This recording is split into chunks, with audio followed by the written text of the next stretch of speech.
Praise the Lord.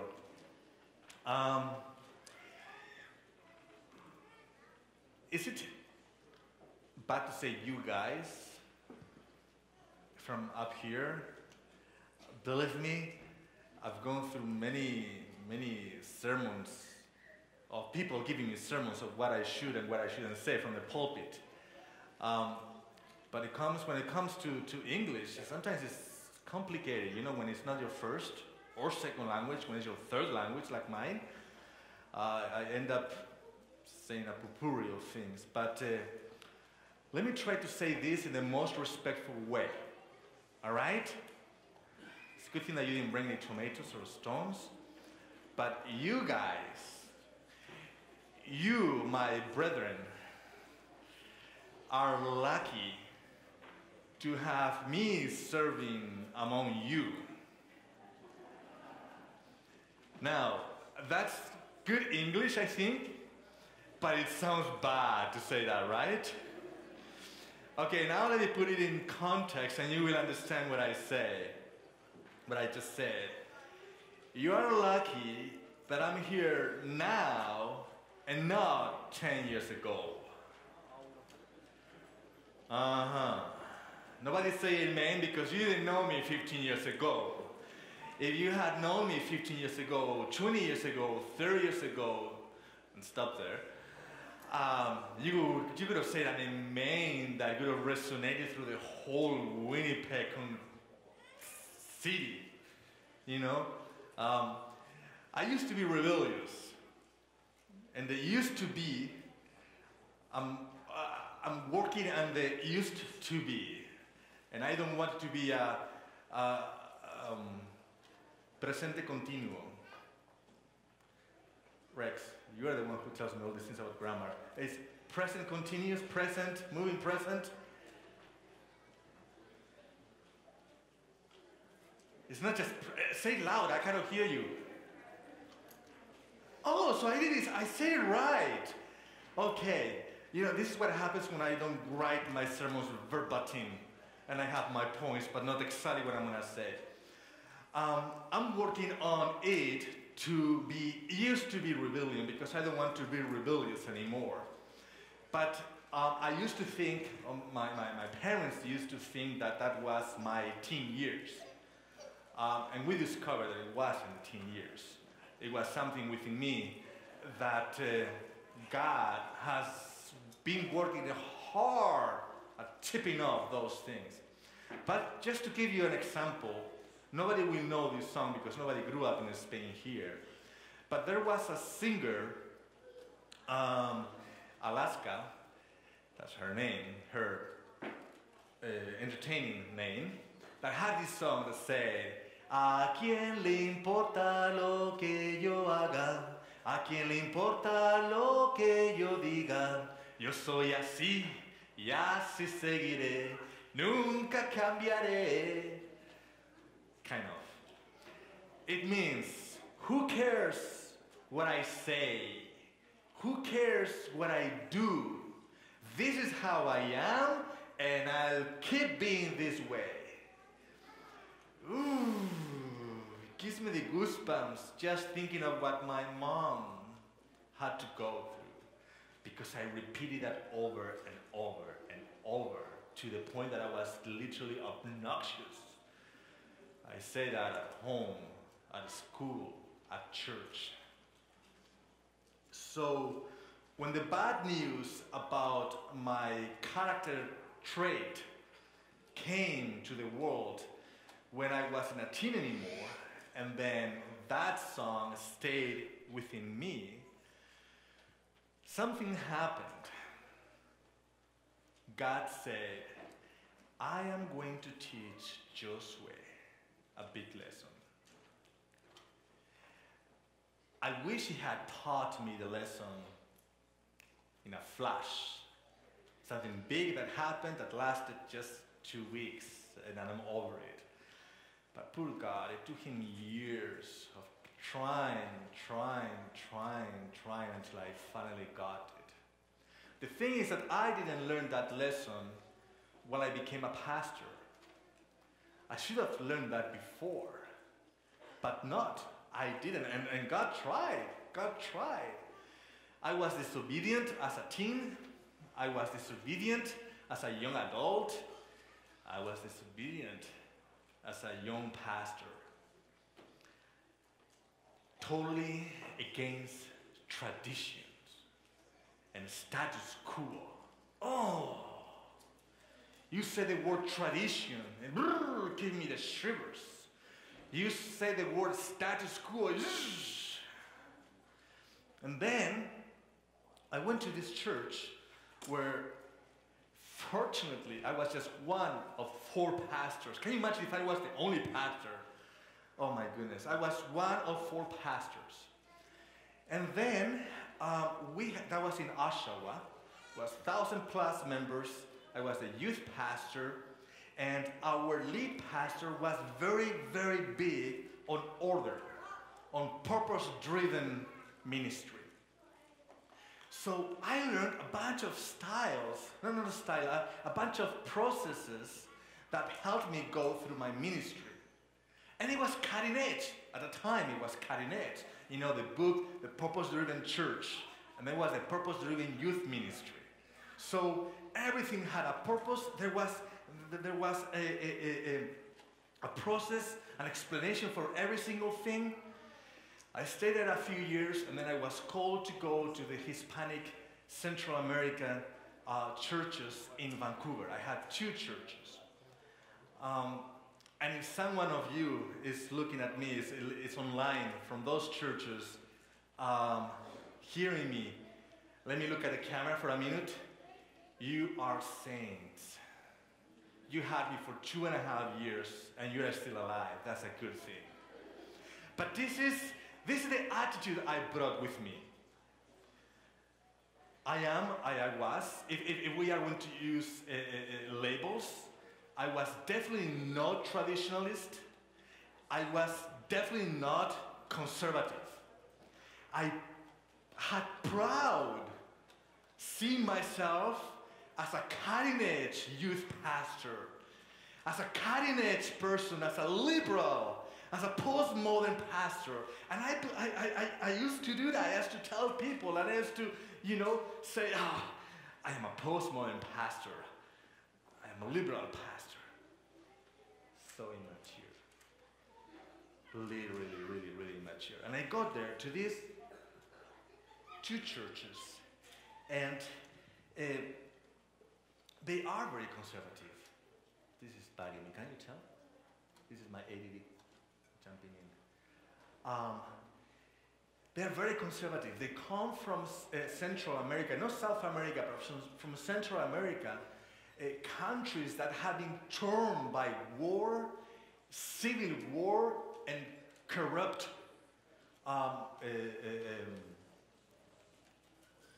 governments. So religion is all they have that they know they can hold on tight, that is not going to be corrupted by the government. And if they have to be killed and tortured because of religion, they will. So they come with that experience to North America. Getting together, close together to the cross. And here I am looking at them without contextualizing them and thinking, where do they come from? Why do they think the way they do? And I come with a better way. My way. As a cutting-edge pastor that comes from a large church, 1,000+ members, with a leader that knows every process and knows what church growth is about. And I go to my small 2 churches and I take my sword and try to break all the traditions that they have. Ouch! They almost killed me, literally, but they had a right to do that. I was thinking, no tradition, no. And then I would go and say, Isaiah talks about that. Oh, I say that so many times for just 2 years. Because Isaiah says, your righteous acts are like filthy rags. All these traditions that you are holding on to are like filthy rags, I would say. And I would go beyond that. I would actually explain to them what filthy rags means. I'm going to tell you because I know you're wondering. In that context, in that language, at that time, a filthy rag is a dirty pad. Okay? Like right now, nowadays, a lady that has the period, the pad that has been used and is disposed, that was the language that was used to talk about the dirty pad. It's not me, it's God saying that. So I was interpreting that and I was telling them, these traditions are like a filthy rags. Are you ready to do that? Let's change this. We are in 2000. It's the year 2000. It's the 21st century. Let's get rid of that. How do you think it went? Oh, bad.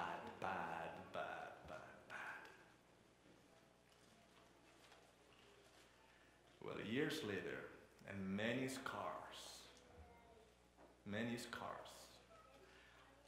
emotional scars, spiritual scars, and the patience of the saints from those congregations, I discovered what God really meant in those verses. Because he's talking about righteous acts when people observed the Sabbath and did the sacrifices. He wasn't talking about against those things. He was talking about the attitude that people had. They had became accustomed to observing the Sabbath. They had became accustomed, insensitized about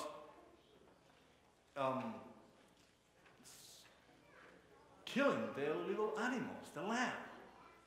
They have been accustomed to that, so the meaning of those things was gone.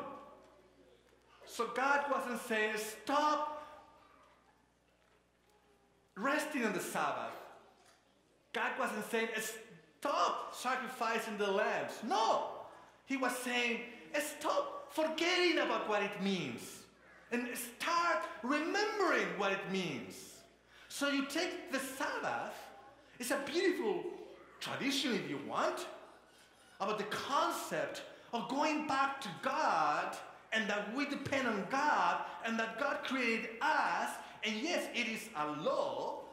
It can become a tradition what we do and what we don't do on Sabbath, but what is behind that is the concept, and it's so beautiful. So I shouldn't get rid of that. Tithe, for example. We return tithe, and it's 10%. It's in the Bible, it says to do so, but what it really means, what is it? Is that we belong to God, that everything we have belongs to God. And And we acknowledge him by just giving him just a tiny little portion, 10% of all what he has given to us, we give it back to him. So there is nothing wrong with that tradition or with that law, but it is something wrong with that if when we do accounting, when we do the numbers at the end of the month or at the beginning of the month, when we get the check, we leave it to the last portion of our budget, and if I have enough, then I will pay tithe this month. That's not good. That's a bad tradition, if you wish. But the beauty of returning what belongs to Jesus is something different.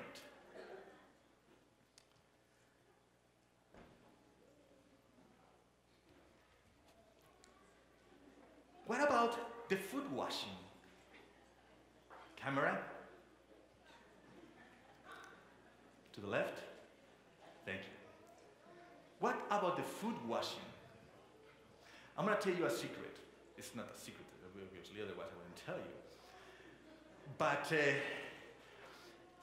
this traditional thing that has been on my mind for so many years, I'm slowly going back to what I was never before, but where God wanted me to be from the beginning, which is, if you have a tradition, usually that tradition comes in place to help you understand the concept of the law or the truth.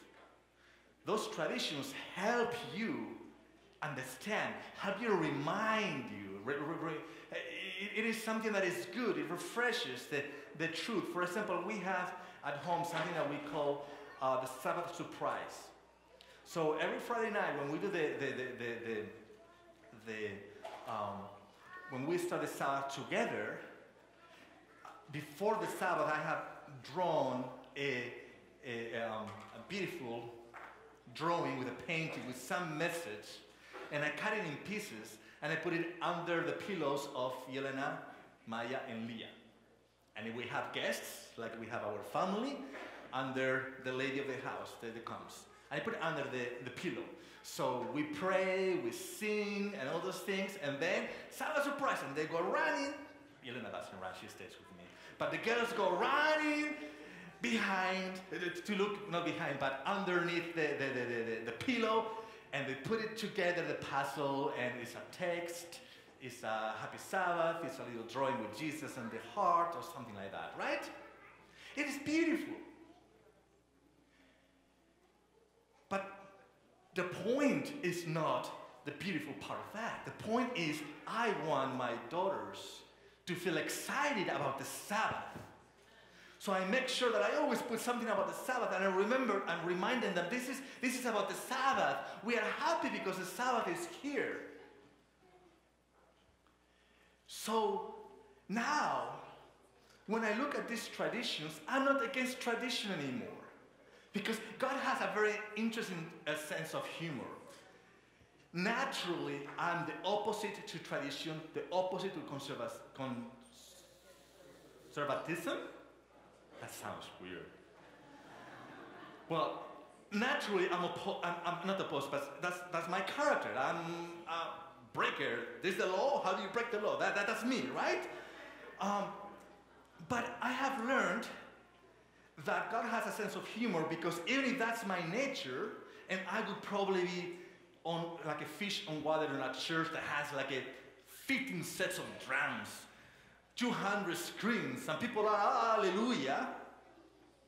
God has always, every single time, put me in a church that is radically the opposite to what I would naturally do.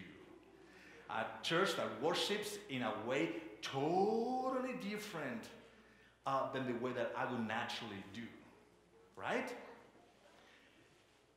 And God has taught me. But the point, I'm talking me personally, is not breaking traditions and asking people, come to my place. But the point is, where you are, let me help you. Let's build where you are. Let's build up on that, on Jesus, and go towards Jesus. So if you have a tradition A, right now I'm the most traditionalist in the world because I want you to help build on that tradition. But not blindly. We need to know why we are doing what we are doing. So going back to the feet, why am I doing like this?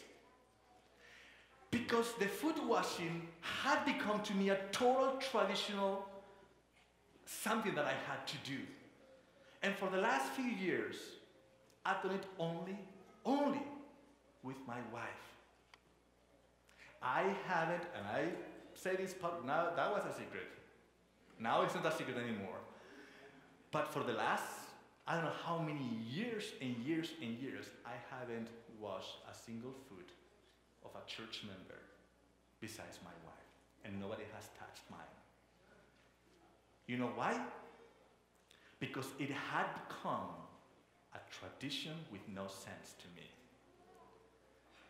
And since Pastor Peter is sick today and asked me to have the sermon in the last minute, I thought, I'm going to do something. I'm not going to preach about it and then be hypocritical about it. Today is the first day in years that somebody's going to wash my feet. I don't know who. And I wanted to make sure that my feet were dirty. So it's not a tradition, it's not just a ritual, but I want them to be dirty. I know it sounds funny, you have permission to laugh, but I have never been more serious. Because to me, it's a big deal. I'm breaking what my natural me says about tradition. But I want, if I'm going to join the tradition with my church, I want to join it knowing what I'm doing it for. And I know, in the next quarter, when we have communion, I won't come like this. I'm dragging a point, right? But I want to know why I'm doing it. And I want my feet to be dirty so they are really washed. Because traditionally speaking, there is no sense with this. The reason why Jesus washed the disciples' feet is because at that time, there was no pavement outside on the road. At that time, there were no closed shoes like we do have now. At that time, it was dirt, it was mud, and they had either no shoes or they had flip-flops, sandals. So when you go in somebody's house, your feet are dirty, and they had a servant or a few servants that they would wash your feet. Now you tell me why, after 2,000 years, are we still doing that? I couldn't find the logic. So my rebellious side said, there's no logic on it, I'm not doing it. And that's why I didn't do it. And a few months ago, we had communion service, and I asked to put on Facebook, is foot washing still relevant? And I got quite a few answers, by text, by phone calls, and in person.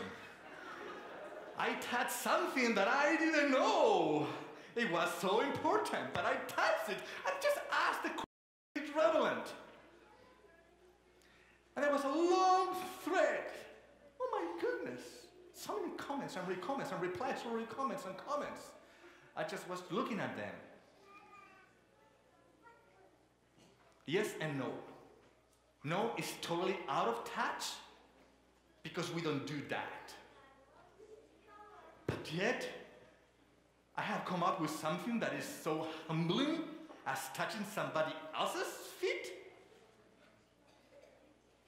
And that made me to still believe in it a little bit. So later, in a few minutes, when we go and wash somebody's feet, let's not do it because we are used to do it. Let's not do it because, oh, what happens if I stay up here and people will see that I'm not going downstairs, I'm having a crisis. No, let's go there because we really mean it. Because we are dirty. Because we have dirty feet. We have dirty feet because we go on the path that is not intended for us. We got dirty feet because God keeps saying, follow me, and we keep taking shortcuts. And we dirty our feet. My prayer this morning is that after we go downstairs and we wash each other's feet, after we come up here and we have the wine and the bread, we go from dirty feet to happy feet. But I don't want us to drag our feet, because that is the filthy rags. So let's stop putting labels to each other about traditionalist, conservative, liberal, whatever. There are no labels here, brothers and sisters. Let's listen to the music of God talking to us and the transformation. Let's not drag our dirty feet. Let Jesus, not just as the text, not just wash our feet, but our body, our soul, everything in us. Let's be a contagious church. Let's be a contagious congregation.